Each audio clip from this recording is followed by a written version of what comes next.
Et on parle également de sécurité maritime dans ce journal. Des experts du monde maritime et sécuritaire de la Côte d'Ivoire sont en atelier de validation à Abidjan. Il s'agit pour eux de révisiter la stratégie nationale de l'action de l'État en mer.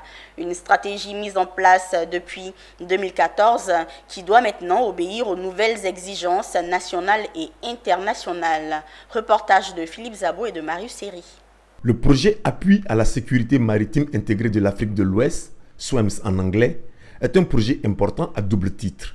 Pour l'État de Côte d'Ivoire, dont il définit la stratégie sécuritaire maritime en tant que nation souveraine, et pour l'Afrique de l'Ouest, notamment les États de la CEDEAO qui partagent le même espace maritime. C'est un projet donc qui doit faire l'objet de mises à jour périodiques, d'où l'importance de cet atelier de validation.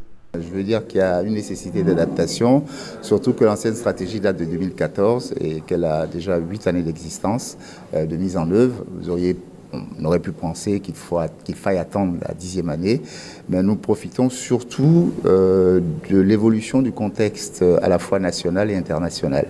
Alors au niveau du contexte national, nous avons la mise en œuvre du programme national de développement 2021-2025 qui a commencé et nous souhaitons que justement, comme les ressources maritimes et le secteur maritime constituent un des éléments moteurs de ce nouveau PND, que la nouvelle stratégie soit adaptée par rapport au contexte de ce PND. L'attente principale, c'est de pouvoir permettre à la Côte d'Ivoire de disposer d'un document de stratégie qui puisse lui permettre d'assurer la gouvernance maritime en Côte d'Ivoire.